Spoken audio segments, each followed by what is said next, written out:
So I'm going to start now. Okay. I have no idea what episode this is because I never keep fucking track. But we are at a new episode of Take the L podcast where we focus on the lessons versus the losses. And we have Joi. We have Joi Britt. Okay, Joi, I'm very excited that you're here. I'm very excited to be here. Joi and I went to high school together. The girls in Mount St. Ursula. Mount St. Ursula. Shout out to the Bronx all day, every day. BX. Ursula. I was supposed to say something like a call and response, but there's nobody. There's nobody else here.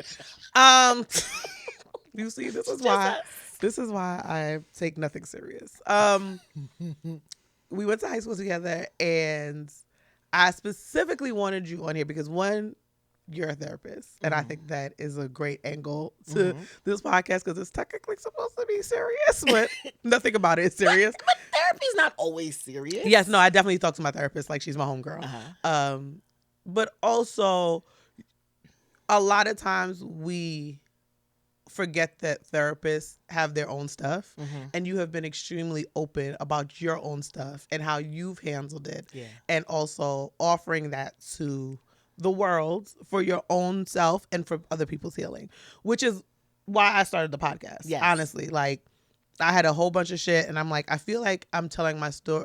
Like me telling my story is always helpful for me, but it's always when people hit me up on the side, like I was listening to your podcast or I read something that you wrote and I'm like crying and I'm like, bitch, you are?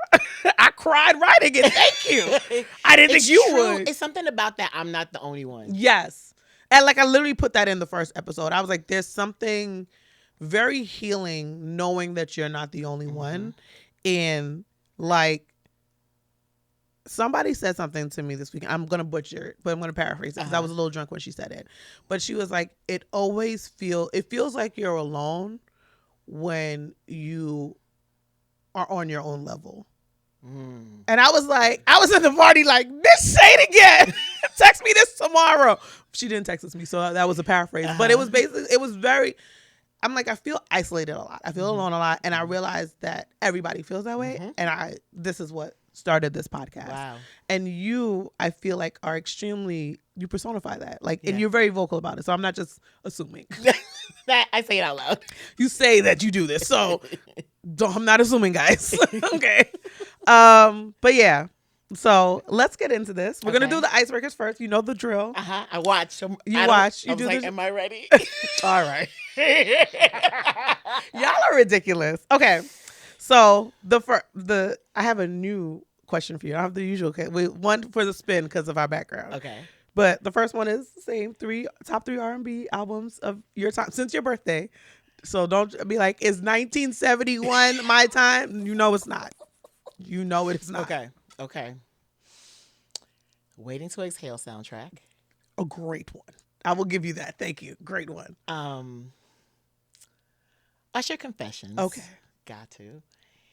And I don't know if this is probably not on anybody else's list, but Hotels really did something to my Hotels spirit. was great. Yeah. No. It probably Hotel Motels. Because like the extended one. Yes. Those, okay. Yeah. Yes. First of all, my homeboy is the guy on the intro really? for the Brotails. Shout out to Teddy. Teddy is like my brother. I'm actually going to see him after this today. He is the intro for Brotails. He was the one that was with a girl. And she hurt. She was like, that shit hurt. I was like, this nigga here. Like, I didn't even know he was doing because he didn't tell any of us. Okay. But we have a friend who's very close with Jasmine Sullivan. Okay. So, like, I was listening to the extended version and I was like, is this Theodore Mack? This sounds like Teddy. And I texted me like, yeah, you know, they asked me to do a little something on I said a little something on the album. Just a little. Honestly. A little bit. But that album was great. I feel like it speaks to so many different parts of your life. And then it's also been a really cool tool to use in therapy. Really? That album is so good for my women clients. I would like you to expand on that. This is not what this is, but I'm actually very curious about that. So, like, the song with her, with Jasmine Sullivan and her, it's talking about girls like, is Girl Like Me? Yeah. And how she feels like she's not enough. So many Black women feel like we're not enough. And so I had a client like listen to the song and journal her feelings about herself in relation to what they were saying. That is amazing. You know, I be trying. Wow. Honestly, I really feel like you're a great therapist, but I feel like it's going to be weird me going to be, like, I actually considered you being my therapist, and I was like, I'm going to be looking at Joi like. I probably also been like, I gotta overperform. Yeah, like, imagine you thinking like, damn, Siobhan really going to judge I'd be like, all right, so here's a book you got to read. I would read the dumbass book too, like an idiot. But no, that is actually very hands-on. I think that it is smart for like millennials because we are so attached to music. We are.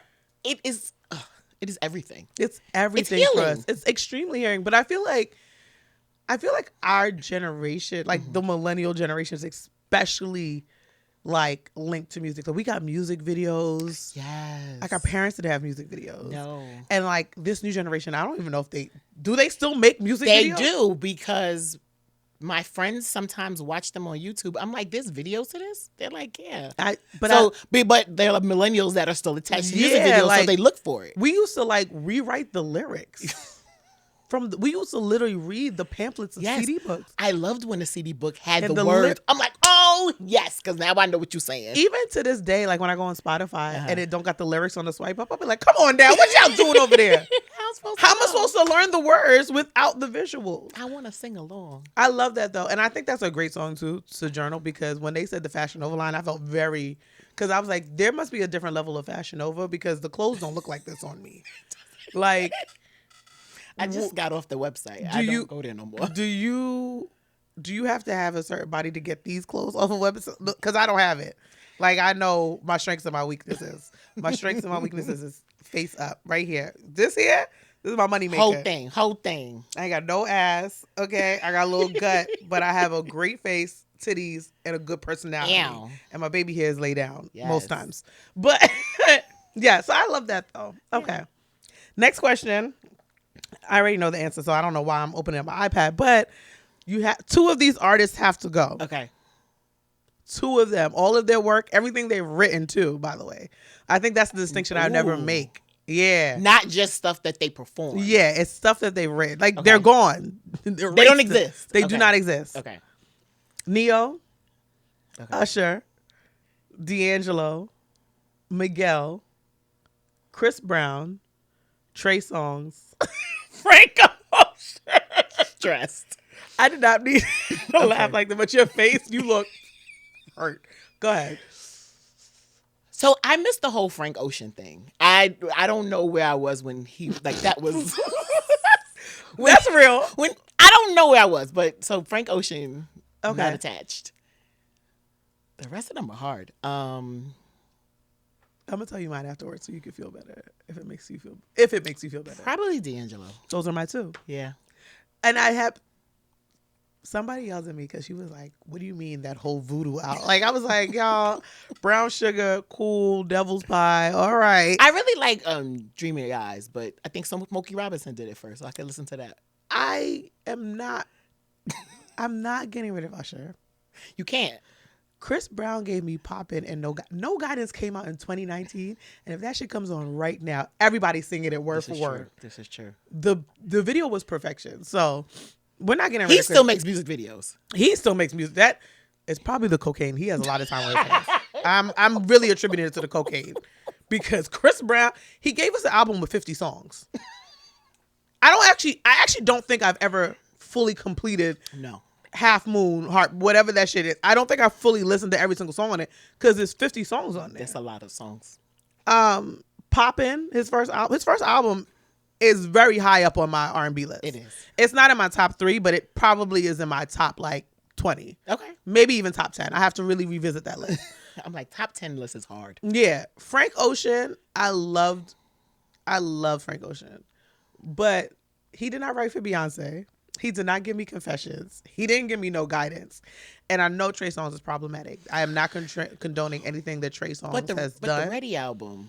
Yeah. Trey Day. Ready. Anticipation mixtapes. Yeah. He's not at Robert Sylvester Kelly's level of cancel yet. But if he comes out with new stuff, I can't I can't fuck with it. I can't support it.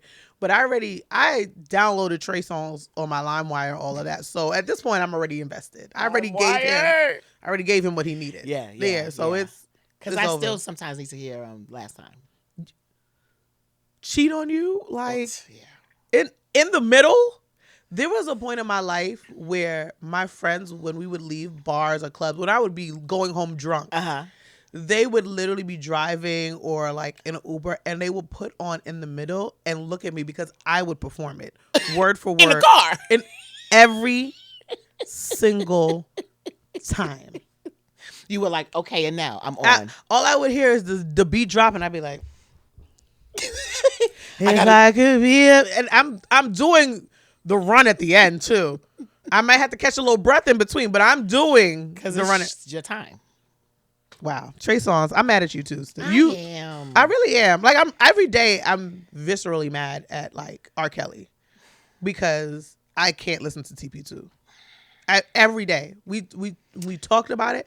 Somebody parked in front of my like loading dock one day, and they were very proudly blasting "Feeling on Your Booty," and I was like, and I'm right above my like loading dock, so I heard it, and my windows, it was winter, so they were blasting it because everything was closed, and I was like, God damn, look at them blasting R. Kelly all proud, and I was like, damn, "Feeling on Your Booty" really was a masterpiece. I'm singing it in my head as we're talking. The nigga literally did a run on Booty. He said boo hoot, and now I can't even listen to this because I cannot support you because you might have heard this about a little girl, and I hate him. Oh, he probably did write about a little girl. They do play his music in Atlanta though. No, they play his music in New York. They play it in New York too. I was at a bridal shower for one of my friends' sister. And her sister's my friend too. But I was at the bridal shower, and the DJ was playing it. He was like, yeah, and he played like a good 3 R. Kelly songs, and I'm like, because it's hard because nobody's gonna react. Sometimes you like want to dance, or you can't like.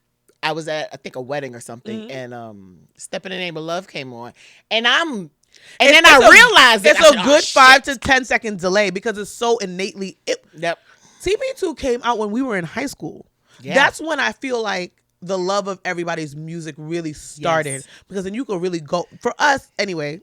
In our space, we can go to the Wiz and buy our CDs. God, we had Walkmans, and we were on the bus listening with our CD player. On the way to school. Like, really good classic albums came out there. Cisco came out when we were, because you're a year older than me. So Cisco came out when my freshman year, your sophomore.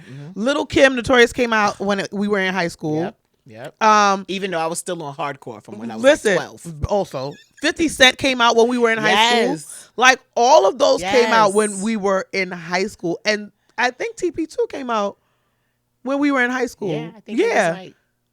Either that or we were just like 1 year removed. It came out before like 2000, 2001 maybe. Yeah, so we were in high school. We were 100% in high school when TP2 came out. Definitely. It was Chocolate Factory is the one that came out our senior year. Yeah. My senior year, so you were in high school. In college. And I'm like, these are the formative years where like, it's nostalgic for us. So it's very hard to kind of be like, because it's innate in us to be like, oh, like something I think it was Cassidy or R. Kelly Hotel. Oh, and I was at Corner Social. And it was like, and I was like this, and my homeboy was like, that's R. Kelly. And I was like, God, but he's damn it. on a lot of other songs, and I'm like, fuck. So many, and people I hate him. And people for that. Literally, and they're like, "Are you gonna stop listening to things that he wrote?" And I was like, "Hold on now, I think we're getting a little too. We might be getting too far." I don't even want the list. I don't want. Yeah, I've tried to. I actually don't think about it. I think when I hear him sing in the background, I'm like, "Damn." I think I blocked it out. There's a list of songs he wrote too. Yeah. Anyway, last question, which is a great segue. Okay. What was your like favorite song in high school? Like, what was, or like artist? Like, what was the shit that was your go to when you was like in high school? What? So, because I have a distinct memory of being in the hallway, and me and a friend Satonia, we swore we were Diddy and Usher. And so when I Need a Girl came on, oh my God, we'd be like, I need a girl to vibe. And it was like the dance, because it was a music video, so you had choreography. Of course. That and Bump Up Bump. There was a point that B2K. Like, B2K came out when we were in high school? Yeah, I think so. I think like my freshman, sophomore year. I feel like Bump Bump Bump was definitely something we would sing. You know what's funny? I used to like hate B2K because I'm like, I feel like if they're too young. But maybe But now we're all the same age. I think they lying. Something's wrong. Yes. Like I have a goddess who's 4 years older than me, and she would go to B2K concerts. And I'm like, bitch, you should not be there. You should be ashamed of yourself. Because why are you at? She's like, I love B2K, and I'm like, you are 21. But now they're 40. How? Because how are you older than me and you were younger than me in high school? I don't understand how That's how I felt about Immature too. I Yes. loved Immature, but I figured we were the same age. Yeah. And now Marquise Houston is 50, and I was like, how did? And his wife is 19. That's a another whole nother story. conversation. But why is he not canceled? I think there's nothing to cancel about him. He did that himself. I was about to say, when is the last time we have gotten a Marquise Houston album and we were like, I can't even think of a song. I can't. Obviously, Circle. Oh yes. Like there's a bunch of Marquise Houston, but that was college. Yeah. I graduated college. I started college 20 years ago this year. Yeah. That shit sounds crazy. Yeah. That sounds the Yeah. fuck wild to say. I started. Yeah. Oh, it's your 20th year. It's my 20 school. year. Yeah. They sent me the invitation. I was like, y'all want me to pay $150 to go? Absolutely not, Moxley. What? I see the same bitches on Facebook. Y'all better send me a comp ticket. I don't have a job technically. I work for myself. Where is the unemployment ticket? Why is it not free? Didn't we pay enough tuition? Wait, can I say one thing about tuition there? So my senior year, probably connected to like struggles because of my mom being sick. I was on work study, so I worked in a convent, which was scary. I didn't even know they had work study. They did. That is scary is also for jokes, but go ahead. So I couldn't go on a senior trip because they like, if you can't pay your tuition, you don't get to go on a trip. That is not okay. Yo. So I'm not giving Ursula anything. I barely made the trip because my mother thankfully was not sick, but she was just terrible with money and she didn't pay shit. Like they used to call me into the office because my skirt was too short. And I was like, my mother is not buying another $70 wool skirt when I graduate in 4 months. So you're gonna have to send me home, or you're gonna have to give me a skirt that you would like me to have the length. Exactly. Because the thing is, I did obviously shorten my skirt, but I shortened it like sophomore, junior year. And I'm gonna ask, but I got a little bit of what I have now is what I got back then, and it started to lift up, and I was like, I think I went too far with shortening this skirt. Because they wanted what, your fingertips? They said you have to you getting this thigh, baby. I was like 4 fingers from your knee was the length skirt. And I'm like, the fuck? I'm an 18-year-old bitch from the Bronx. This nigga's outside. How am I get the niggas with these fucking skirts? Absolutely not. And the roll-up shit didn't work out for me because it would just be bulky under your shirt. I hated to see them bitches. And cut it. I was never like, it worked for the slim girls, like super slim girls, but I wasn't super slim. I can't add no more extra bulk on my shit. No. So, Same. ma'am, I'm gonna take this to the tailor and pay her $15 to shorten this skirt. But then mommy didn't pay enough. I was like, yo, please pay this money because I'm not missing this senior trip. I can't go. And then she was like, I'm definitely not buying you a new skirt because I know you cut this. And I was like, no, I think I got taller. I don't know why my mother believed me with a lot of bullshit. I used to lie, and thank God I was a pretty good kid. Okay. Because I lied about nonsense. Like I wasn't lying about like going to guys' houses. Like I wasn't doing that because I was literally scared of my family. Like I thought they were going to catch me. They caught me one time kissing a guy. Like somebody saw me kissing a guy and told my grandmother. Of course by the time I got home, I was ready rock. Like I didn't even know. So I was legitimately scared of my family. So I wasn't doing anything wild, but like the skirt or like coloring my hair. My mother believed me because I wasn't a wild kid. I was like honor roll, honor society. She was like, Siobhan's not doing that. I'd be like, that's right. Why my hair's colored, bitch.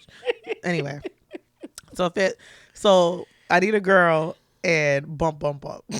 You saying it is hilarious because you laugh every time you say it. Because that's not good. Bump is not good music.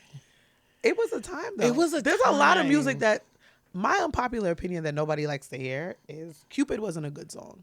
Cupid was mid. Cupid by 112. Yeah. It had, you made a FaceTime. Cupid did not have any substance to the lyrics. It was a when good I beat. hear it now, it's like, boo. If you listen to Cupid now with a distinctive critical ear, the shit has maybe 8 lines max. I don't even know if it has that many. It has 8 total lines. Bump is a good song.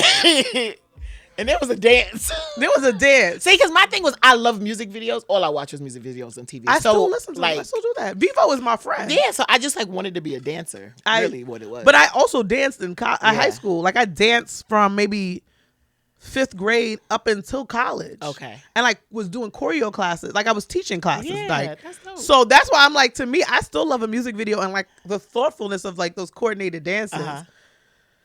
But yeah, Cupid has 4 lines. Read the lyrics when you get a chance. Ty is like trying to pull it up. You know YouTube gonna block this out anyway, so don't get this shit taken off of YouTube with the copyright. 5 seconds. Y'all talking. They can't even pick it up. Okay, all right. Because when YouTube shut this shit down, they be like, "Damn, well, we tried." Be like, it was a good episode. It was a good listen to, y'all.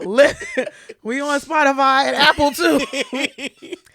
Okay, so I obviously know who you are. I have your intro, but I always love to hear people say who they are from their perspective, not just like, oh, okay, Joi is a therapist and the host of the Joi of Social Work podcast. Like, I want to know who you are holistically. You can add your career and you cannot, but who is Joi from your perspective? Ooh, well, now I'm art because I'm in a painting. No, talk your shit, bitch. Talk your shit. And you was art before that painting. Period. Thank you. Of course. I think that I know that Joi is authentic. I show up as myself in all spaces. I take pride in that. I take pride in sharing my story and not sugarcoating it. I'm a fun time. You are. I'm a Leo from the Bronx. Go ahead. That's fine. I won't talk bad about you. You're my guest today.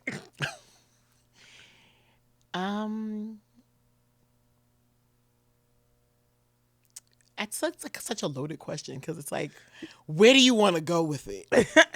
But that's why I like saying it, Yeah. because it's like whatever first comes up and pops up to you. Yeah. Like, I think there's also like we overthink it. Like We do.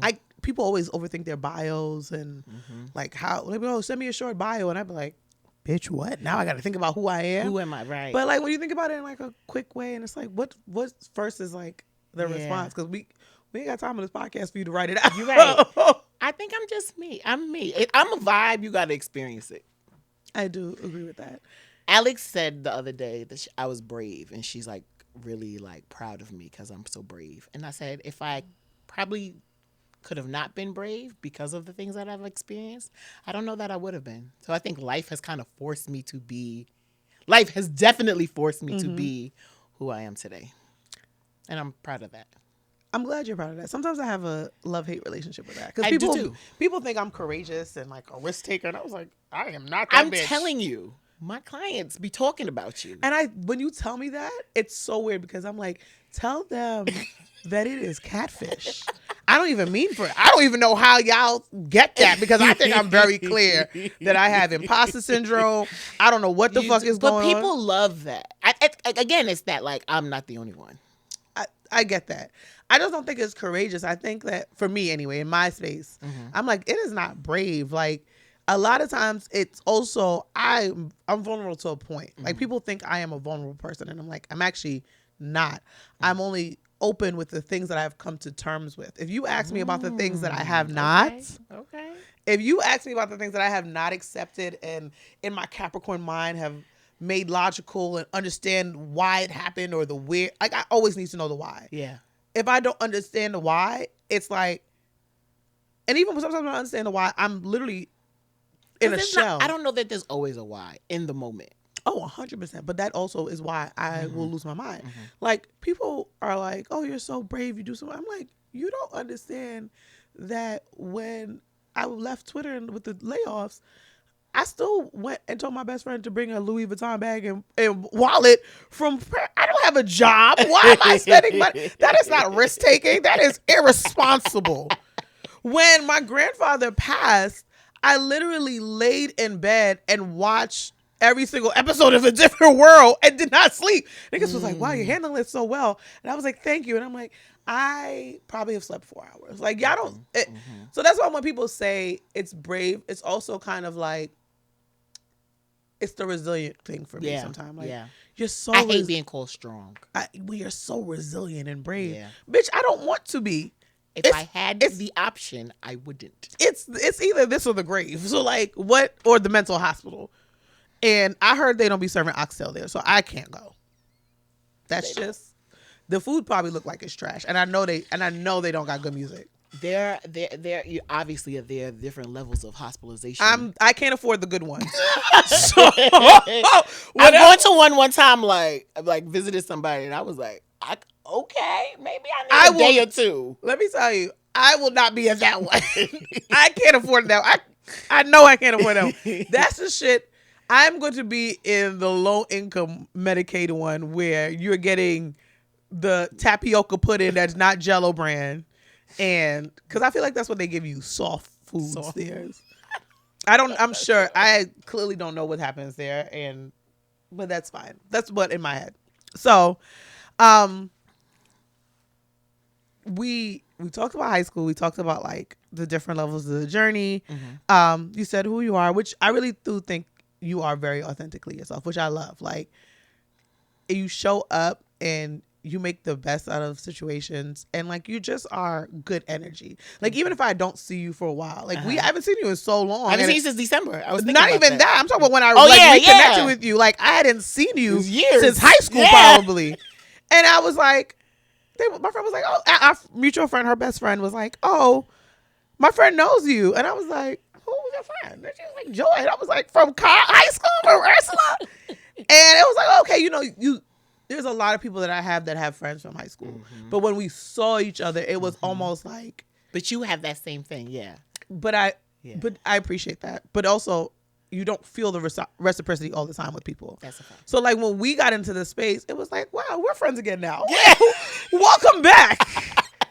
Now I'm an adult. Yeah. And we're still here. So I appreciate that. So like you are. And Mary J. Blige said something on I reference Angie Martinez's podcast all the time because I really love that. If you do not watch that podcast, you should. Mm-hmm. But Mary J. Blige was like, Angie must have asked her something. She said, what's your superpower? And she was like, being. And I was like, I almost named the podcast something off of that because it haunted me for weeks.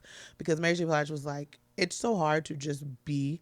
Like, she said being me first, and then she was like, no, just being. Just being. She was like, sometimes it's just so hard to exist that me getting through that is my superpower. That's and I was so like, real.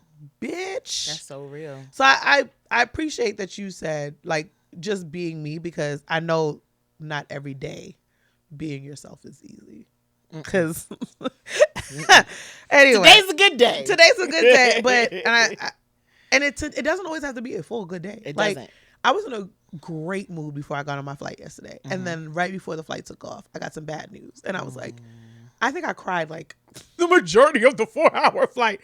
Part of it was also because I watched rom-coms and I made it worse, but it was kind of like I was literally just in the best mood, and I was like putting on an inspiring message on Instagram and LinkedIn. Yeah. And then here I am with the first setback, and I'm like, the gratitude didn't leave, but I'm upset. Yeah.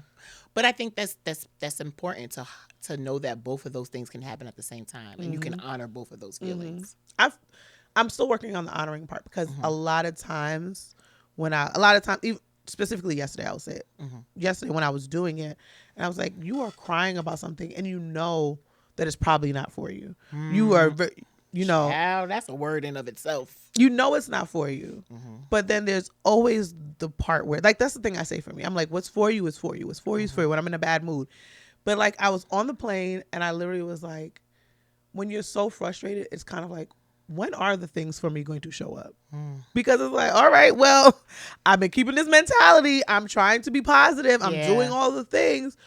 Where is what's for me? Is there anything for me? And then, so it's very hard in those moments to stay positive. It is. And that will lead us to you and your career journey and talking about being a therapist. Did you always want to be a therapist? No, I wanted to be a lawyer. I wanted to be an entertainment lawyer. Really? I did. But in high school, so my mom was diagnosed with a chronic illness called scleroderma when I was like 13.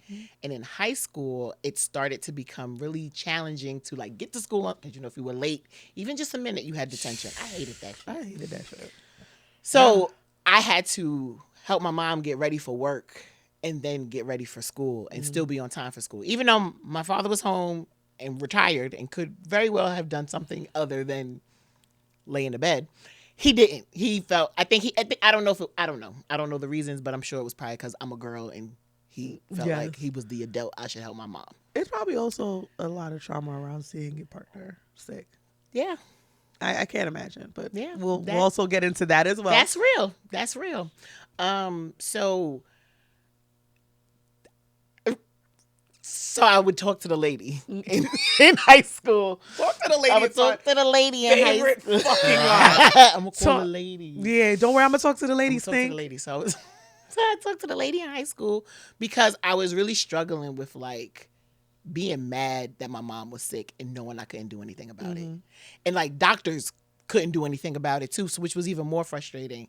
And so it started to, like, my grades were still good, but I started to like be like snappy with teachers or whatever.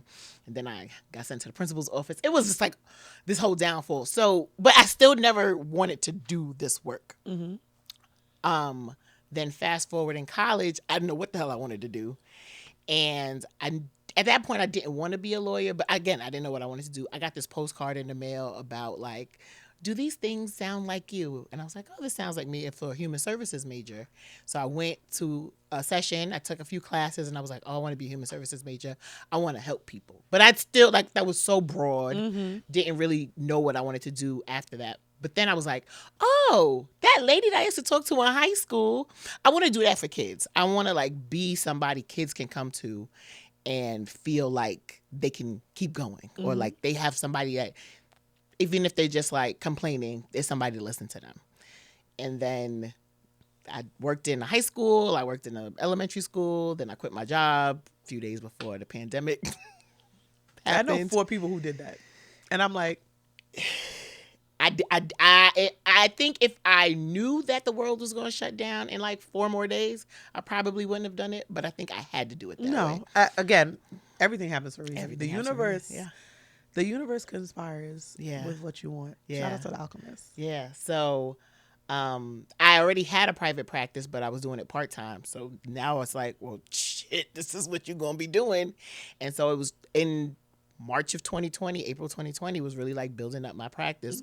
Also in this time where like a lot of people wanted to go to therapy, but a lot of people didn't have money. Yeah. And so there was that struggle of like, well, I don't have no money either. So like I got to charge you something, but like, you know, struggling with like not charging my rate, all of that stuff. But now I do it and I'm like, this is I would love to not do it on the level that I do it as with as many clients, but I could not see me doing anything else. Okay. Yeah. I love that. Thank you. I did not realize a postcard changed your life. That's postcard wild. changed my life. And the lady. And the lady. Shout out to the lady. I think her name was like Sharon or something. Jose, if she was at Ursula, I don't know. I never went into that guy. Only time I went into It wasn't even a guidance counselor. It was this woman on the 3rd floor across from Sister Barbara's classroom. Sister Barbara hated me. Sister Barbara hated everybody. Okay. Sister Barbara hated herself. Sister Mary Beth hated me big time. Sister Mary Beth liked me. No, she hated me. I was her arch nemesis. But it was like a alcohol and drug prevention counselor that I'm sure people didn't even know was at Ursula. And so I don't really even know how we hooked up. But I think I said something to somebody and they're like, you should go to that lady in that office. First of all, the fact that there was an alcohol and drug prevention counselor in Ursula when we was bringing Hennessy in brisk iced tea bottle. Not a brisk iced tea bottle. We was drinking Hennessy at lunchtime. Oh my God, not me. I was definitely doing it. I was playing Uno. I was playing Uno too with Hennessy. Don't make me think I'm the only person who was sneaking Hennessy in the school. I didn't really drink until I was like 25. Okay. I was, this makes sense about my tolerance. Tolerance is extremely high. I had my first shot of alcohol when I was 14. Wow. It was Southern Comfort. I was working at a sleepaway camp and I did not know that alcohol was going to burn. Like, I didn't know that I should have started with a mixed drink. Because my family, you drink beer all the time. Like, they give you a little sip. And I was like, oh, this is real liquor. This is, I was like, oh. Feel it coasting down your body. I said, is this supposed to burn like this? They were like, yes. I said, then where's the comfort in the Southern Comfort? Don't know. Amen. But anyway, okay, so you started during the pandemic. That, it is funny because if I didn't know your experiences and your like background, you would think that was the biggest challenge for you. Yeah, you would think. You would think. Becoming a full-time entrepreneur. 4 days before. My friend, but my homeboy did that. He's extremely successful. Shout out to Steve if you need photography. Steve E on Instagram. He's a great photographer. He does amazing work. But he quit his job to do photography full time. And we were so excited. And then pandemic hit and we were like, so wow, player. Yeah. But when I tell you he's amazing and he's been thriving. Awesome. He's rich. He makes more money than I be looking at him like, are those Cartier glasses? Oh, must be nice. Maybe I should have done photography. I'm like, damn. I bought a camera because I was in photography club in high school. I did not know we had that, but I was Miss also. Corticio. Oh, that makes sense. I love Miss Corticio. I know, she's a but I was also doing all the nonsense. I was the head of Emotionare. Remember, I was the president of Emotionare. I was the head of the step team. Yeah. I had an after school job. You came in like hard. This is my life. Yeah, I've always been. I've always made a mark. I wasn't gonna say that. I was gonna say I always had like 17 jobs. But I will accept that. Thank you. Reframing, baby. It's funny because I feel like I was low key in high school. Nah. No. I didn't know a lot of people from your year, but I knew you. And we're only a year apart, but I don't know why high school makes it seem like a year is like you're a baby. In college too, because I remember I was like, I can't. Anybody who's not 21, I can't really fuck with.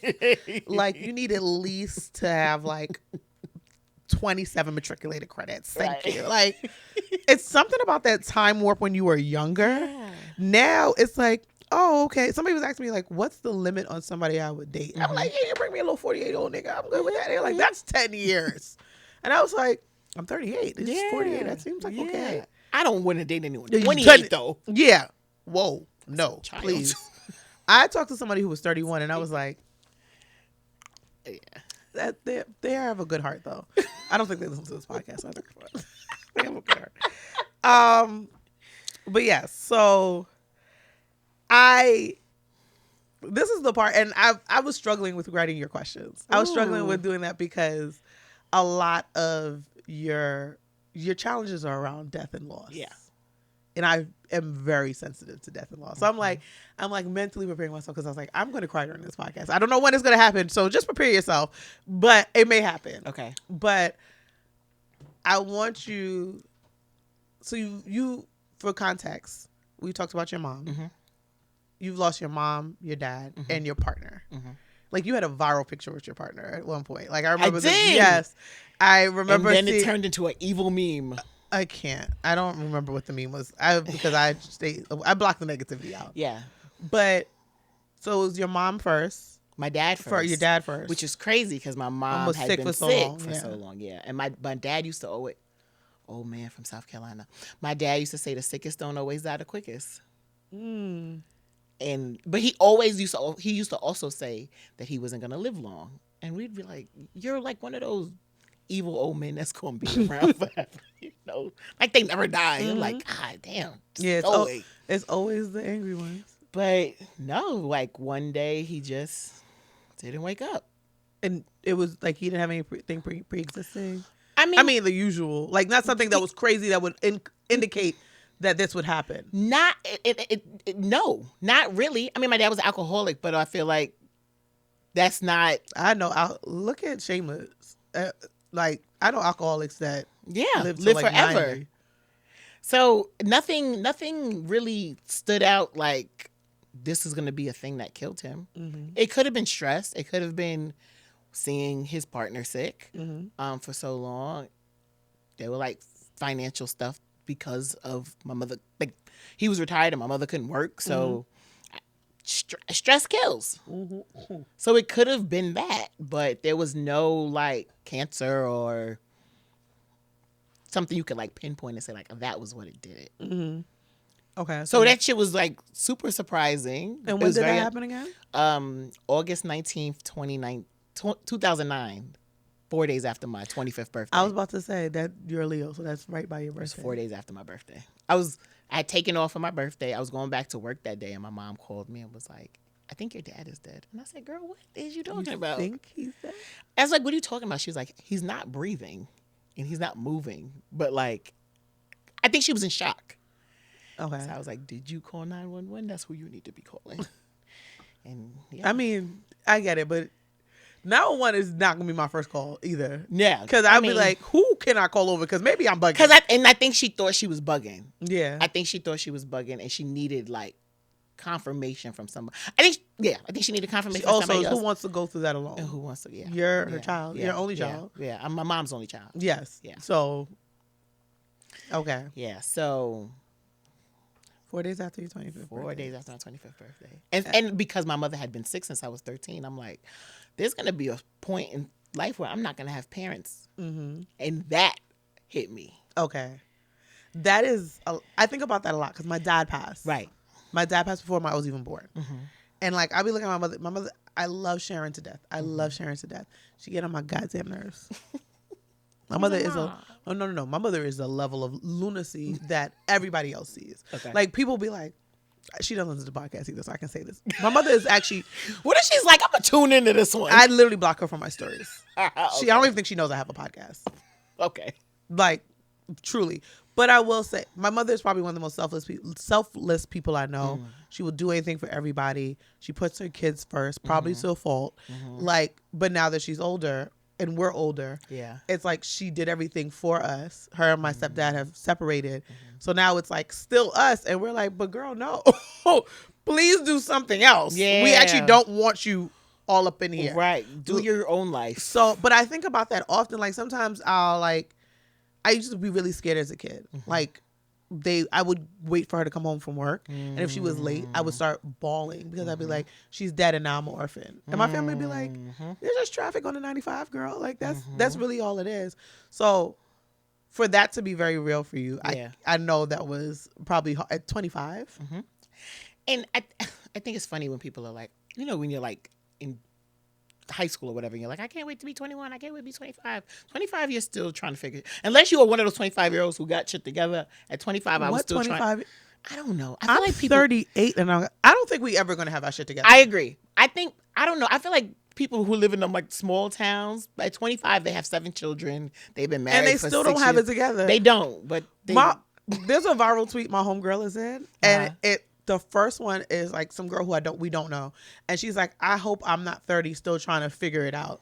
And my friend Thule, the one I told you was living in Atlanta, she literally replied, who going to tell her? And it's viral everywhere because nobody has it together. Nobody has it together at all. This is to my clients. 30 doesn't change anything. This is to my not clients. Is it anybody in their 20s? Being 30 doesn't mean anything. Yeah. That you're 30. Literally, I know you may have a little bit more money to handle your problems better. Yeah. But you still got the same problems. You have a little... And if you're not learning... And you got new problems, nigga. Honestly. You got to do something different sometimes. Yeah. It's never going to... Because your birthday happened don't mean, all right, I'm 30. Like, now everything is different. The biggest lesson I've learned in my 30s, I think that's what does happen in 30s. You get a little bit more wisdom. Yeah. The biggest lesson I've learned in my 30s is that nobody has this shit together. Nobody has it figured out. Some people may seem more successful, but again, that's not for you. Maybe that's not for you yet. But those people have a different level of problems and are probably looking at you and the things that you are taking for granted and the things that they don't have, and they're like, wow, I wish I had it together like this person. Exactly. Yeah. One of my homegirls, I'm like, you are so successful. You travel so much. You have a great partner. Like, I'm really excited for you. And they're like, yeah, but you're so loved and all this other shit. And I'm like, bitch, are we complaining about different things? But we're looking, people, nobody has it figured out. No. Nobody got that shit figured out at all. That point blank period. We're all learning. So after that, your dad passed. Were you with your partner at this time? No. Okay. I was in an unhealthy relationship at that time when my dad died. And how old were you? 25. When my dad died, 25.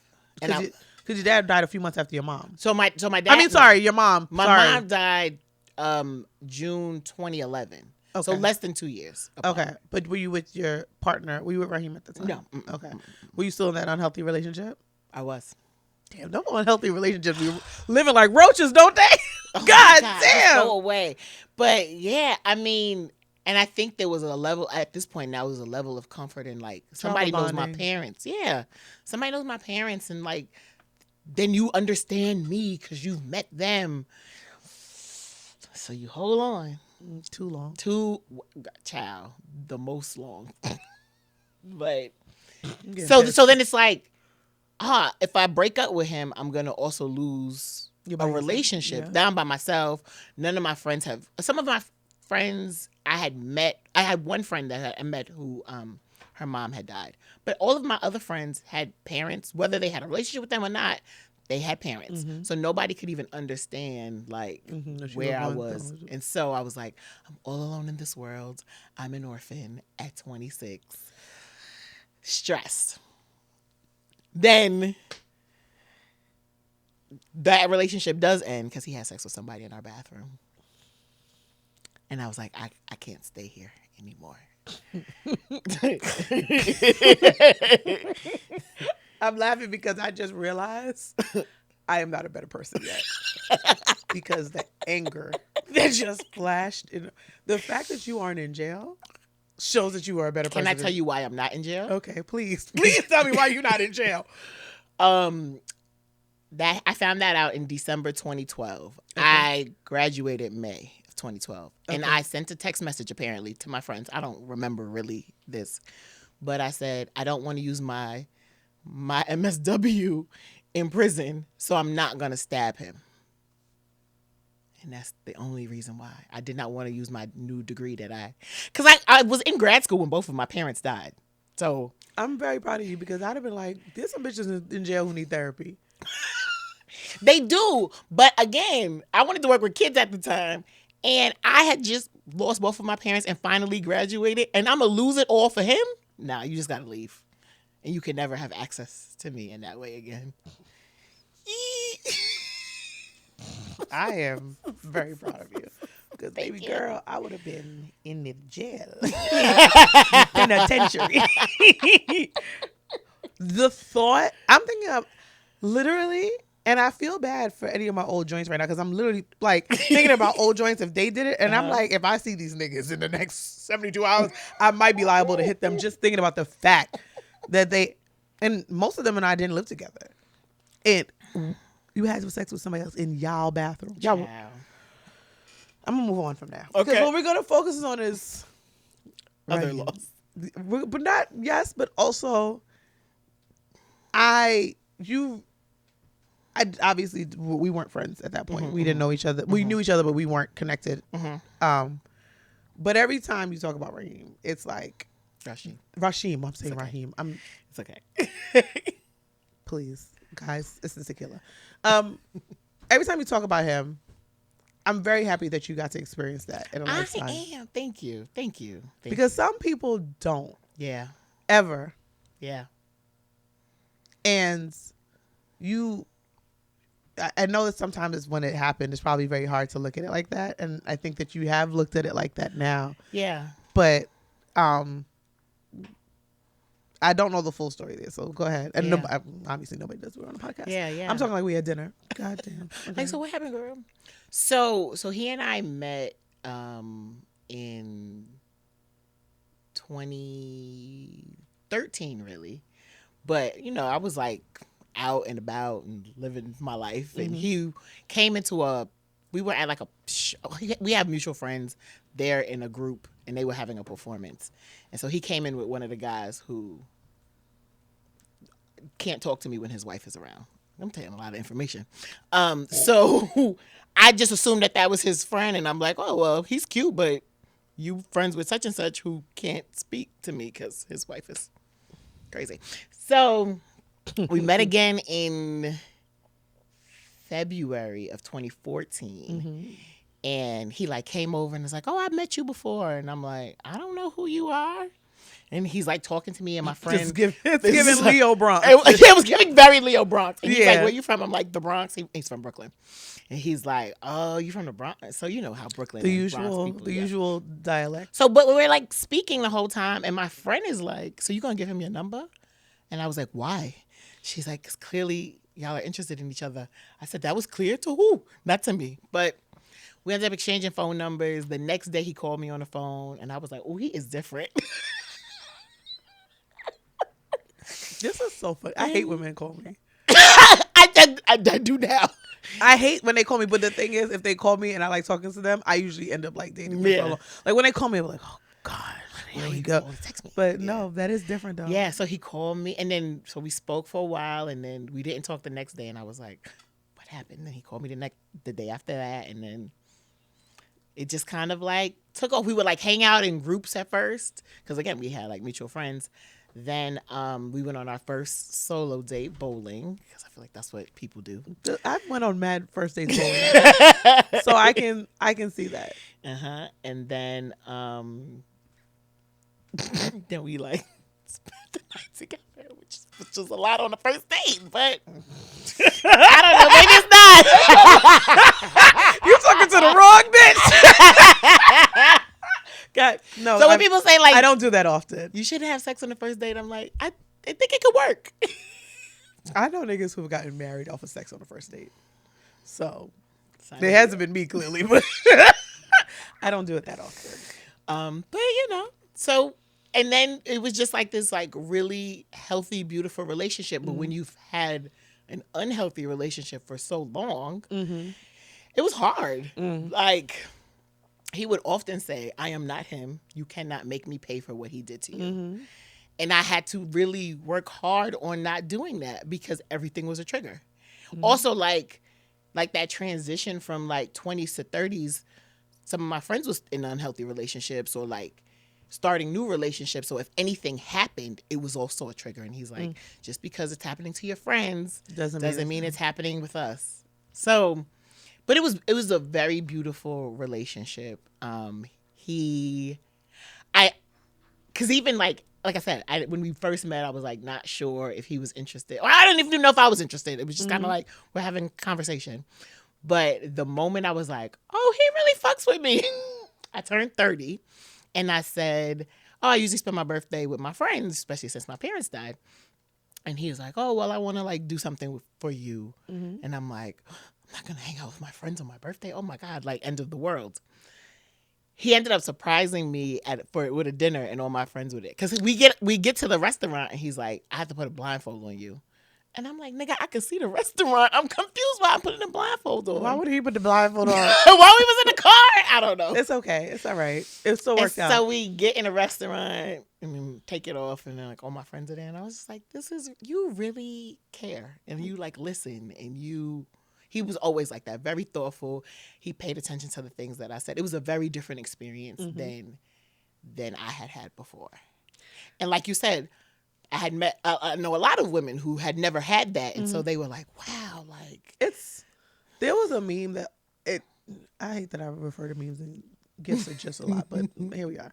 There was a meme that said, it's so hard to get a good man once you've had a bad one.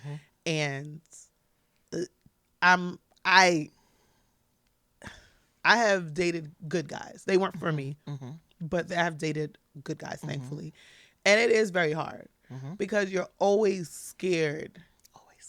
You're always scared. And when they do anything that even remotely resembles something that you know, it sends you to a spiral. You go off. Like I have set, I'm sure I don't know if this is everybody, but I'm sure, a lot of people who have lost a parent or lost somebody close to them have abandonment issues.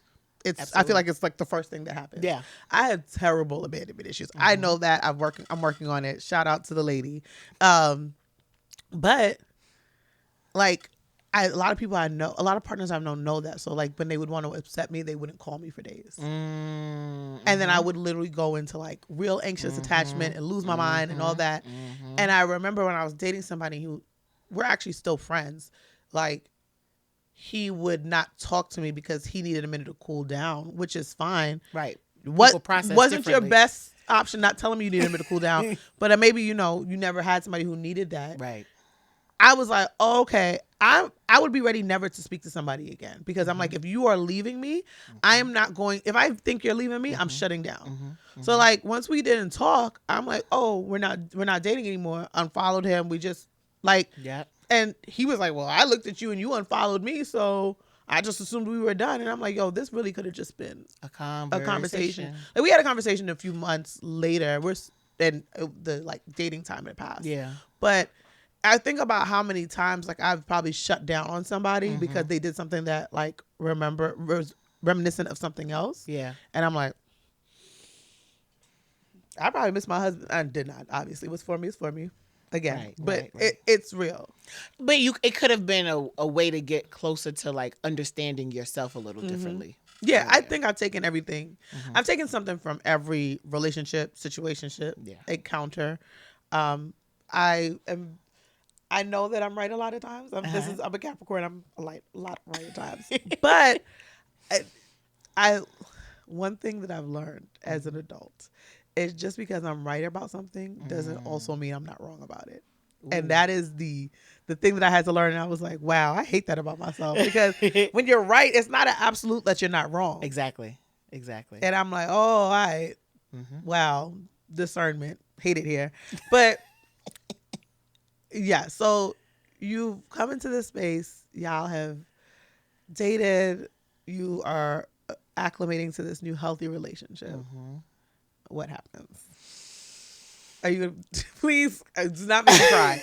Okay. Do not, because that deep breath just. Yeah, I'm sorry. It's okay. It's all right. No, it's okay. I shouldn't say sorry. I'm about to say, don't be sorry. If you make me cry, I will I cry for everything.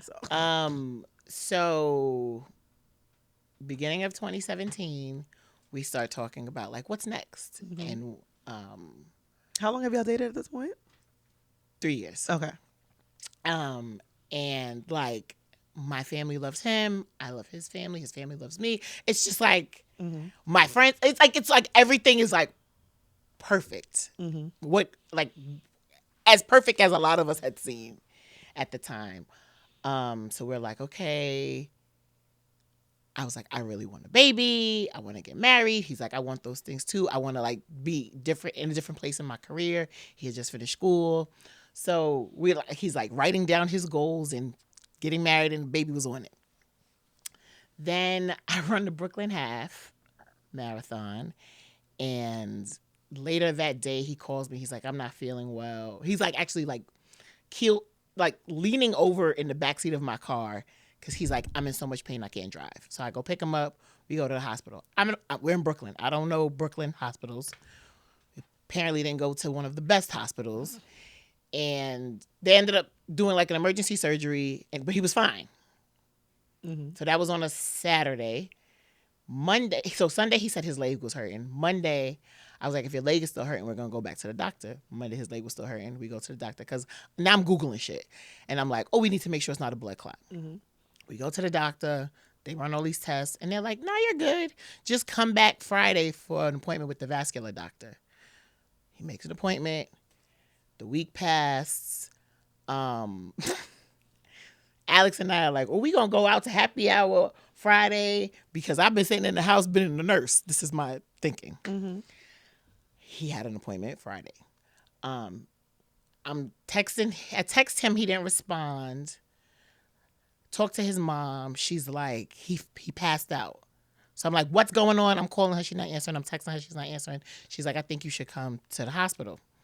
So I worked in Inwood at the time. Mm-hmm. He's in East New York. Jesus Christ. I didn't drive that day. So I'm like, okay, I'm going to take a cab, because I'm not getting on a train. I go to the bathroom at work. I'm at work. I was working at a high school at the time. I go in the bathroom and I said, God, you can't do this to me again. I really need him to be okay, because I can't handle this. So I go back to my desk, and now I feel like I'm about to cry. And Alex is like, I'm going to go with you. And I'm like, no, it's okay. Because at the time we were working together. I was like, no, it's okay. I think I should be fine. And she's like, I think I should go with you. We get in the Uber. We're on our way down. One of his cousins calls, and she's crying on the phone. And I say, you clearly know something I don't know. And I like put my phone down. Alex picks it up, and she's like, hey, we're on our way to the hospital. Like, Joi will talk to you later. We get to the hospital. It's like a scene from a movie. And I just, like, his mother told me the room that she was in. So I'm like, where's the such and such room? And clearly, to me, that didn't mean anything. Because I just asked God to not do this. And he's in a room. I've been like, oh, and- a room is right. I say it to this man. I need to know where the such and such room is. And the guy, like, his face changed, and he was like, in the middle of a conversation, he's like, I'll take you right now. And so whoever he was talking to walked away. We go in a room, and his mom is crying, and I just, like, throw myself on the floor because I'm like, you gotta be fucking kidding me. Because it was a fucking blood clot that traveled to his lungs. The one thing that you said. The one thing This that is on Monday. when you said his leg was hurting, that's the first thing I thought of. And I'm like, why would they wait till Friday? Why would they wait until Friday? Exactly. If it's a blood clot. Because according to them, it wasn't. That's the first thing that happens after surgery is a blood clot. Yeah. I was pre-med for all of 4 days, but I know a lot of things. Yep. First of all, I know it has nothing to do with it, but I'm sorry that happened because I can't imagine. I would be so pissed.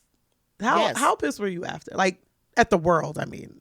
Legitimately. Oh, my God. Like, I was like, this is the most unfair life that anyone has had to live. And I know that there are other experiences. I mean, I don't care. Probably seem far worse. I agree but with you in that today. moment, I would agree my with you. shit, I was like, what the fuck have I done or whoever In a past life. that this is my life? Like, you gotta be fucking kidding me. I was so mad. And then I was obviously pissed at the hospital. It's the same hospital that he was. Yes. Oh, yeah. No, that was a. Yes. I would have tore that shit up. Back in jail. See? I don't know how I've dodged jail, but go ahead. But, like, and then I started feeling sorry for myself because it was like, fuck, like literally it felt like this is constantly happening to me. Mm-hmm. And then I felt bad because, like, my friends are always so supportive and they always show up. And I'm like, I'm sure y'all tired of showing up for me. So Jordan lost another person. Like, it felt like a huge burden. And I'm like, oh, man, we had this, like, beautiful life planned and it'll never fucking happen. This is trash. This is big trash. Like, my parents, trash. Mm-hmm. Then I'm like, come on. Yeah. I mean, I'm like, God, why you hate me? You expect to bury your parents. Yeah. Even though it may not have been early. Maybe not, not at that But you age. also knew your mom was sick, so you kind Yeah. of were mentally preparing yourself Exactly. for it also. Exactly. But for your partner to suddenly die, Bruh. like, honestly, that's my worst fear. My Yeah. mom was 24 when she got pregnant with. No, she wasn't even 24. She was 23 when he died. She was 23. Like, what do you even I don't do even with know if my that? dad knew she was pregnant. Oh, Because wow. I think I'm a birthday baby. Like, my dad's birthday is March 5th. 10 months later is January 6th, my birthday. So wow. my dad died middle of May. Oh. So she was 6 weeks at most. Yeah. So I don't know if he knew. Yeah. But I'm like, I can't. And you were saying the story, and I was trying not to cry because it's literally the same thing. My mom was in the Bronx. My dad lived in East New York. He had a headache. He had an aneurysm. Okay. And he called my house, and my grandmother was there. My mom wasn't. Called my house and was like, I have a really bad headache. Someone needs to take me to the hospital. And my mom was at work. My grandma wasn't trying to stress her because I don't know if she knew she was pregnant, but she was at work. Didn't want to stress her. She went to the doctor. The doctor took him to the doctor. And the doctor was like, you should call his family to get here. And she was like, oh, his girlfriend's coming after work. She was like, no, his family in Antigua. They need to come to say their final goodbyes because his aneurysm had already popped. So, like, he had waited so long. They had told him it was a headache. It would just pass. It was probably stress. And the aneurysm actually popped. Yeah. And it was... that's why I was like, I'm not even asking you the hospital. Yeah, yeah. Because I don't want to know. Because it's probably the same one. I don't Probably even the want... same hospital. I'm like, I don't...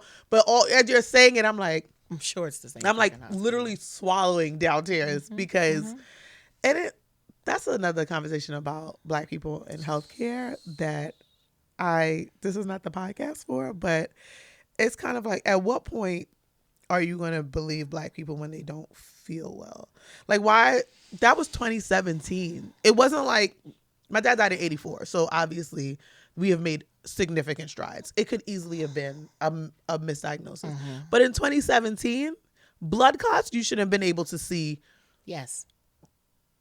a mile away. Yes. And you should know not to wait until Friday from a Monday when it's a Right. blood clot. Right. They should have, even if they thought it was a blood clot, they should have gave him blood thinners. Exactly.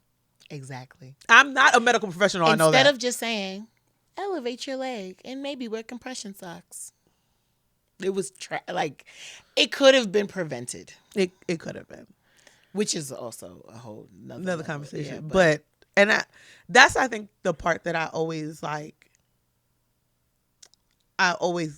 in my head pray for you about, because I'm like, it's not like your dad and your mom, you couldn't have prevented. Those were sicknesses, whatever.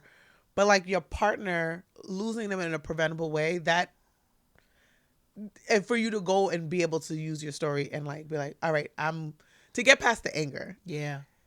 To help other people, that is the part I'm always like, wow, Joi really, shout out to her. Because again, jail time. I don't have that in me. That's probably why God didn't want me to be a teacher, because I probably put all them kids in jail. Like, I'd be like, y'all, it's all right, just fight it out. Like, go ahead. How did you get past that anger? Because you said you were clearly angry. You felt like it was a burden, and you felt this heavy sadness. I don't even know. Some days I still am very angry about it. Okay. What helped was podcasting, honestly. Okay. Because talking about it on a podcast allowed me to talk about it and not feel like I was like burdening a friend or like being needy. And not that anyone's needy, you have needs, but I was able to therapist just thing to say. No one's needy. We have needs. You only feel needy when your needs aren't being met. So my therapist told me that one time, and I wanted to fight air. Okay, I was punching air. Anyway, go ahead. I'm sorry. But yeah, just kind of having a space to like talk about how I was feeling was very therapeutic and helpful for me. I was also in therapy. And like I said, I have a great support system. So having that was helpful, but really talking about it and saying like, this shit is not fair. My first podcast episode is why me? Because like, why is this my life? And being able to like be very honest and candid about like, this shit sucks. In that moment, and like I struggle with like everything has like a silver lining, but in that moment there was none. I was like, this is pure trash. Now I can look at it and say, still wish I didn't have to go through it.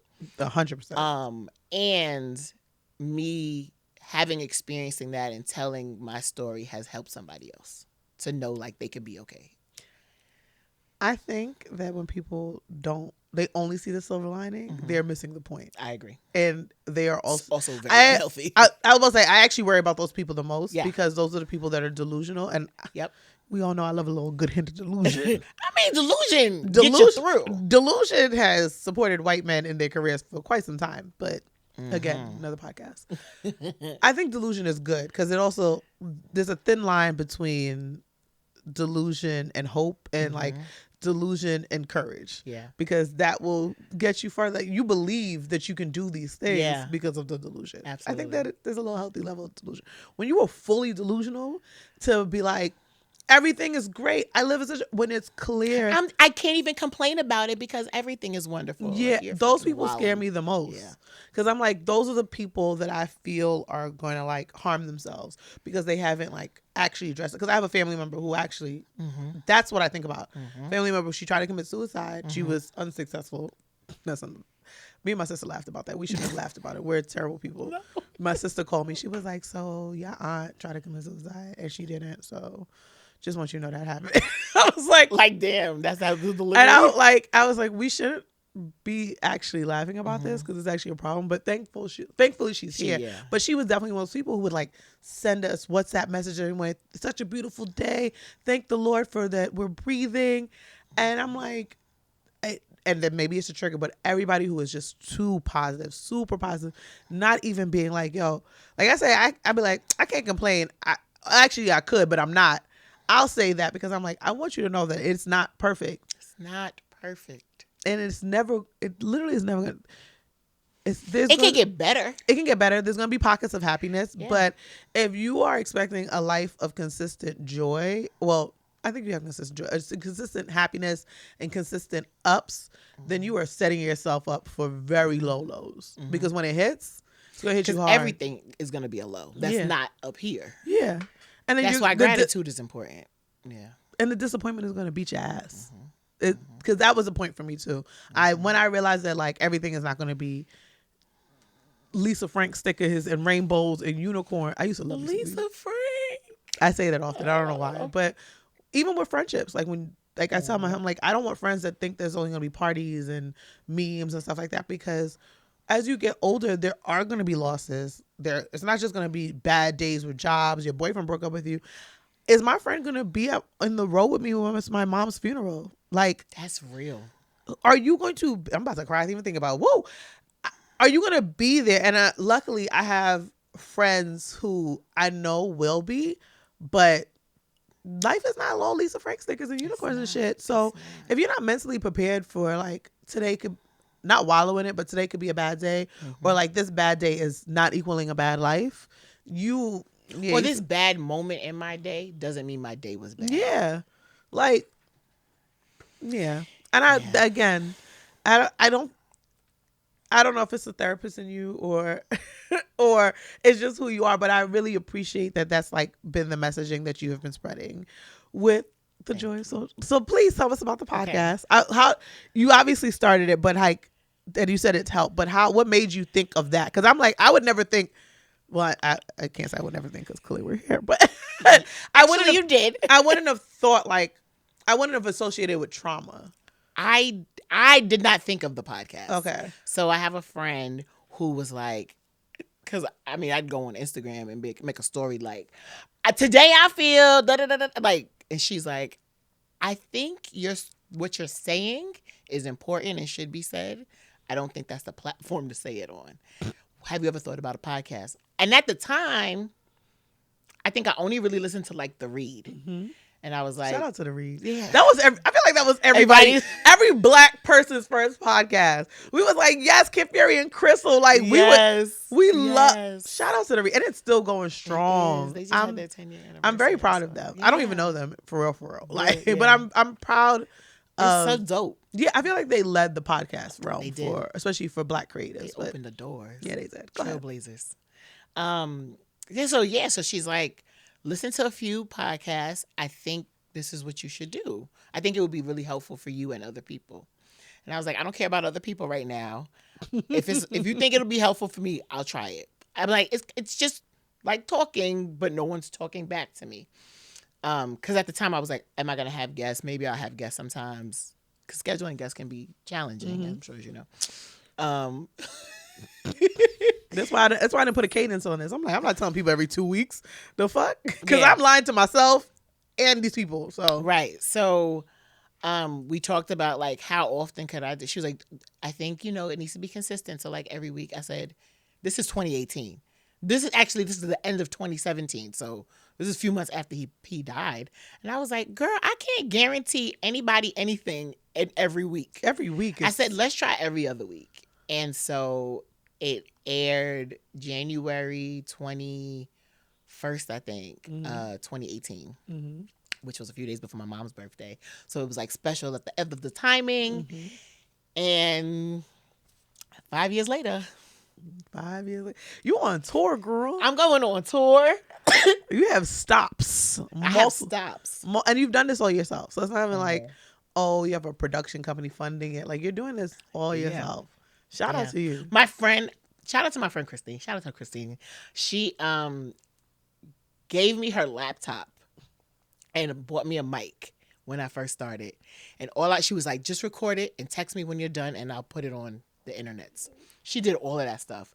Then she was getting married. And I was like, there's an episode that comes out the day after your wedding and I'm sure you're not going to want to do this. Can you just teach me? So since 2019, I've been doing everything. Okay. I was about to say, you made that girl. No. I was like, the way I'm looking at you like, wait, she did it? Christine? No, I said, please teach me how to do it. And okay. Shout out to Christine, though. I was like, wait, she did it? She has a good friend. That's a good friend. Ty's my Christine, because I can't do none of this shit by myself. Ty and Sean. Sean be like, did you remember to say the name of your podcast? I'd be like, oh, they don't know? It's on the title. Everybody I know everybody hate me. That's right. Y'all still here. But no, 5 years is a very big... 5 years is a long time. It's a long time. And to stay consistent, to grow, to do it by yourself, that is big thing. And then it's also hard when you don't have guests. Cause Yeah, like sometimes I have guests, but not often. no, I know, but Yeah. I'm like for the most part you don't. Yeah. So like Talk to it's myself. it's you talking to yourself and to have relevant content that people tap into when you talk to yourself. It's you do a great job at it. Thank you. Thank you so much. No problem. I'm glad that you have that outlet too, and I'm glad that you realize your story really does help other people because, again, I think we said it when we were rolling. I don't know if we did or not at this point. We had a conversation at some point today. But like talking about like it's a lot of times where your story is so it's helpful to do this for yourself, but it's like you are reaching so many. I always say with this podcast, if nothing else happens, if only one person's listened to it, it makes me feel better because I get to reconnect. I get to hear parts of my friend's story that I probably had no clue about because it just never came up in conversation. Right. But also, if one person listens to this podcast and is like, "Yo, this really inspired me," it's worth it. It's That was worth my the goal. Stress. It's worth, and it's not really stressful. I really actually enjoy it. Yeah. Only You're thing really str- great at it. Thank you. I really am enjoying it. I love this for you. Everybody says that. I don't. Every time I listen to the podcast afterward, I'm like, I'm terrible. No, you're not. I'm terrible at that. You're amazing. I really Stop. I really be like, this is terrible. Ty's looking at me like this bitch. No, she's a natural. No. But I'm like, you're looking at me like this bitch. Like, what is she even talking about? So why is she You're booking the studio natural. every time she needs an episode? No. I don't know. I guess the hard days, up days. But Yeah. I'm like, I'll listen to it. I'm like, oh my god, is this even good? Like, are people listening? And then I have to remember, I'm like, I kind of don't care. I think that is key. When people people obviously reach out and be like, oh, I really want to start a podcast. I'm afraid no one will listen. If that is your main goal, your podcast is probably not going to give you what you're looking for. At all. If you are like, I want to do this, I want to talk about this stuff, and if somebody tunes in, cool. If they don't, I'm still doing something that I love, then go that way. But people don't think they're going to wake up and they're going to have Joe Budden podcast or they're going to have Kid Fury. They're going to have The Read. But The Read didn't start off as you know what I'm saying? Like but the thing is also The Read. I listened to I didn't know who Crystal was when The Read started. I knew who Kid Fury was because I used to watch his YouTube with videos. The orange wall, right? Yeah. When he would be like I remember distinctively there was like this trend. It's so funny that you think about the trends now. Like we look at TikTok trends. We're like, this is such a new thing. It's a trend, but we did it on YouTube. Yeah. Like it was like the shit people say. So it would be he did the shit black gays say, and he was like, I remember him being on the computer. Like it's still a gif, but it was like I followed him because he made great YouTube content. That was when Issa Rae was doing Awkward Black Girl. Like that was the YouTube That was the era, yeah. When we were like, when Hey Friend Hey was doing all her videos and like holistic stuff, and I was like, all right, girl. Like, so I followed Kid Fury. He already had a following, but I followed him into the podcast world. And then that's how I got familiar with Crystal, and that's how I got familiar with podcasts, period. Right. Like, Kid Fury introduced me to podcasts, technically. Same. But if you are just a regular person working a regular place and you start a podcast, you're not going to have 10,000 listeners a month. Like, no. And then if you're not doing the engagement properly, I told you I don't be posting nothing on this fucking IG. I don't even know how people even know episodes be coming out. I put one post up and I'd be like, and I'll look at the metrics and I'm like, wow, niggas is listening. But that's what I did. I was like, I didn't want to talk about it. It was something weird about, because again, my goal was, this is for me. If you tune in, cool. Hey, welcome to the conversation. But then people started listening and started to say stuff and like, oh my God, like you said, oh my God, something you said made me cry. And it's like, wait, what did I say? What the fuck I said? I be forgetting do you forget what you say all a the lot? time. All the time. I just be talking, I just bro. be talking. Then it's over. And then it's like, boop, that's gone. I had to start re-listening to my podcast because then people would reference things and I'd be like, what the fuck are you talking about? Yeah. It's cool too because some of the things that I don't always say to my friends because of that, like, and I know that I'm not a burden, but people got their own stuff and sometimes I'll tap in and say the thing because that's healthy. Mm-hmm. And sometimes I'll withdraw.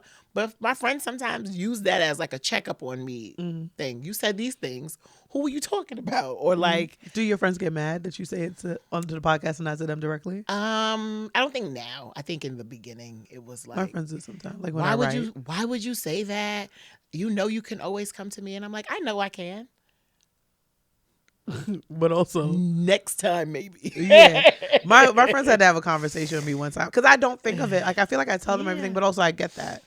And I remember sometimes they're you don't like, think of it. we have to find out you feel this way through your blog or your writing, and I'm like, but I told you, and but once I wrote it, I was past it, so it really wasn't anything to talk about. They're like, but we're still finding out you felt this way. Period. Yeah. So I have to like now, like I had to make a promise that like for something emotional, like I'll send them my blog post first. Like, here's this. Would you like to discuss it before I push? They're like, okay, bitch. Like this is good. Thank you. Yeah. Do you need to talk about this? I'm like, no, I've gotten past it.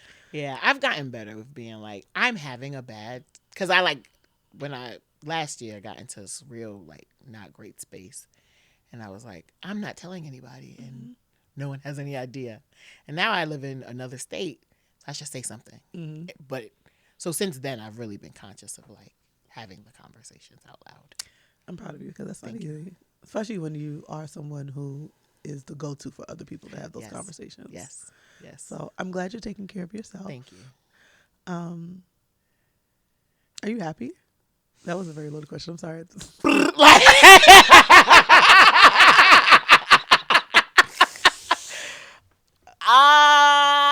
Yeah, most of the time. Okay. Most of the time I'm happy. Yeah, most of the time I'm happy. I was gonna say like I have depression, so there's those moments that don't feel good just because that is the reality of my life. But I'm happy. I'm happier today in this space than I've been in a while. I love that for you. Thank you.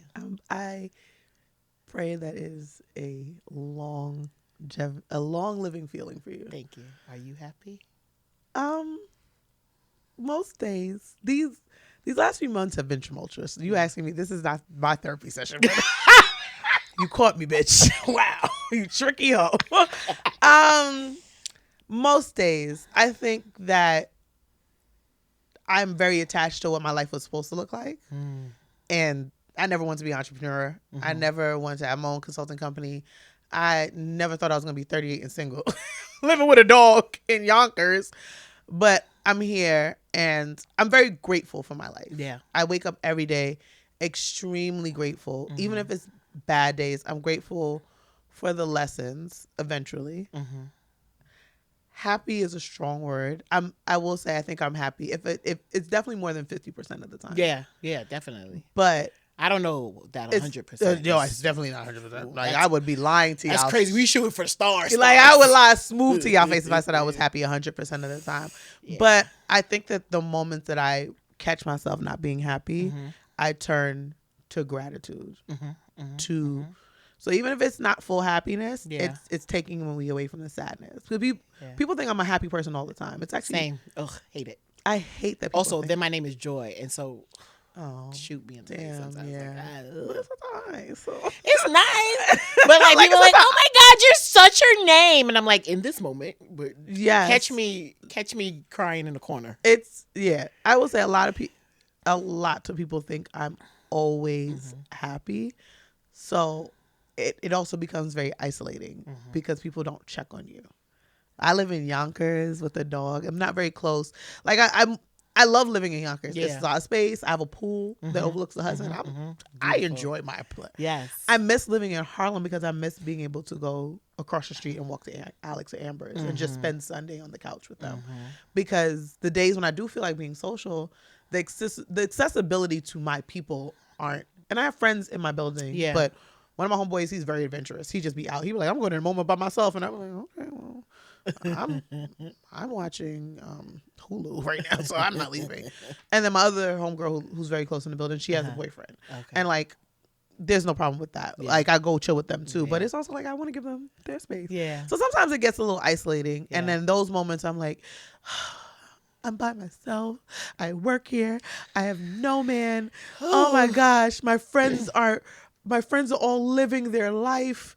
And what life do I have? And I'm like, bitch, you have I get there too sometimes. Yeah. you have such a good life. Then I get there too. Yeah. Yeah. So that's why I Sometimes think you got to walk yourself. you through have it. to you have to walk yourself. I think through you do such a disservice to not be honest about feeling Yes. that way. Yes.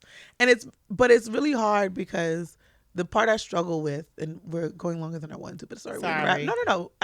It's fine. It's my podcast. I'll do what I want.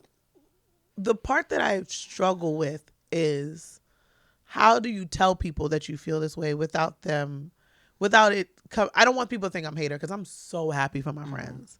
We've been through the fucking started from the bottom. Now you hear is a real fucking statement. It's real. Like That's real, I look real. at some people and I'm like, I remember when we were in high school or we were in college or we were wherever, and we couldn't even imagine the life we are currently living in our 30s, and it only looks That's like it's real. getting better from here. I said that shit last night. I said, yo, I feel like our life is about to really get a lot better. I have a really And good that- feeling about this year. I don't know am. why. Oh, yes. I don't know why. Yeah. I'm not same. saying it's gonna be perfect. I'm sure there's gonna be a bunch of stuff, but I have a really good feeling about I'm this excited. year. I don't know about it. why, Yeah. but I never want people to feel like I am not happy for them. Right. So like even saying those things like, yeah, y'all, I'm not one of y'all priorities. It sounds wild to say, but it's not a bad True. thing. Right. It's not a bad thing. You have such good priorities. You have a husband, you have kids, Yeah. you have a great job. So like I think that's the part that I struggle with when I'm not my happiest. It's like I'm having these feelings and I have to deal with these feelings by myself or with my therapist only because I don't want my friends to think I am not happy for them, or I don't want them to feel like they have to prioritize me more. Yeah. And then Or they can't share the good things. yeah. That thing, because I'm quick to Yeah. send my friends a bottle of champagne with some good habits because I want these things for you. Yeah. So I think those are the things. But that I realize that also that is probably part of my own mental health that I'm handling better.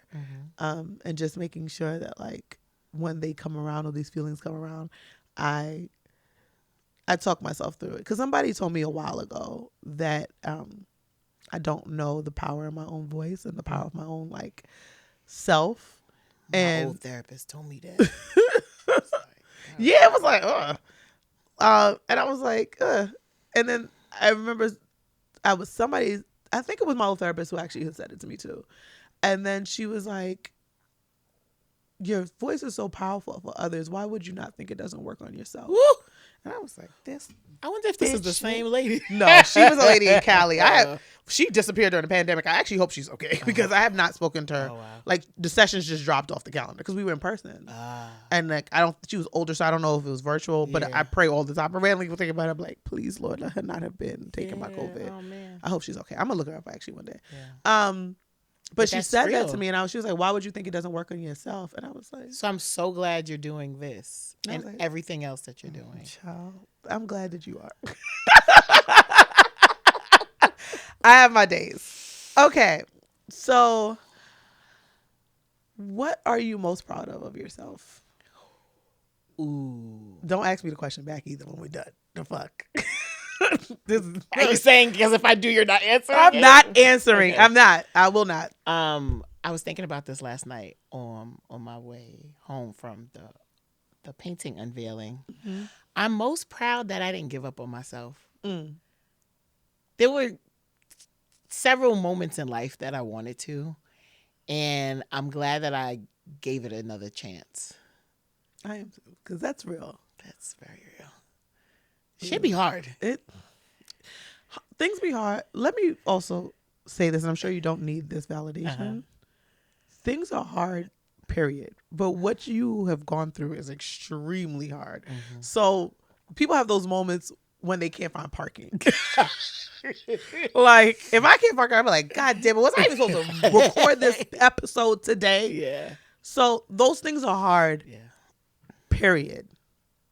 You have been through a lot. So the fact, you should be extremely proud of that. Like, Yeah. Make a t-shirt with that shit. Like, I did not give up on myself, bitch. Like, it's a good t-shirt. It's a good merch. Yeah. Merch coming soon. Just let me get a, just send me a free one. got you. Just send me a free one. That's all I want. Okay, so I think that is a great way to end. You did not give up on yourself. Yeah. Tell the people where they can find you, what your project. Tell them about the tour because it's happening. So the tour is happening this April. The first stop is Atlanta because I live in Atlanta now. So April 21st is Atlanta. April 22nd is the DMV area. And then I'll be back home in New York April 28th. You coming? Yes, I will be here. Okay. I will be here. You can find me on Instagram at the Joi of Social Work, Joi with an I. And yeah, then there's other things there. So you can find more stuff about me there. So all the things on Instagram All the things. and the tour. And We're the going to, tour. if you're in New York, DC, or Atlanta, pull up. It's going to be fun. I'm excited for you. I can't wait to see you in I'm action. excited. I can't wait to see you in action. Like, it's like different when it's like on audio, but I can't wait to see it. Like, I love a live podcast show because it's like, I'm excited about it. One day I was like, fuck it, I'm going to go on a tour. I actually want to do that one day. You should. That's one of, so like you said, your mom's birthday was like significant for you. My dad's birthday is March 5th. We talked about this. So a lot of the stuff that I do is around March. So my website, I launched it. My blog posts are usually around March 5th. And I think my goal, I don't know if it's going to be next year. I'm going to say next year. My goal for March 5th is to, if I haven't started the tour yet, at least like have it booked. And I'm saying this because I know somebody I know is going to listen and they're going to hold me accountable. Yeah. So all of us. That's fine. All right. Thank you so much. Thank you for having me. Thank you for and congratulations. Thank you. Oh, wait. You can follow Take the L podcast. Sean, I remembered. You can Take the L podcast on Instagram. Take the L pod on Instagram. You can find us on Apple Music. You can find us on Spotify, and you can find us on YouTube. We don't have a tour yet, and there's not that much content on there, but you on the Instagram, but we're there, and that's where the links are to everything. All right, thanks.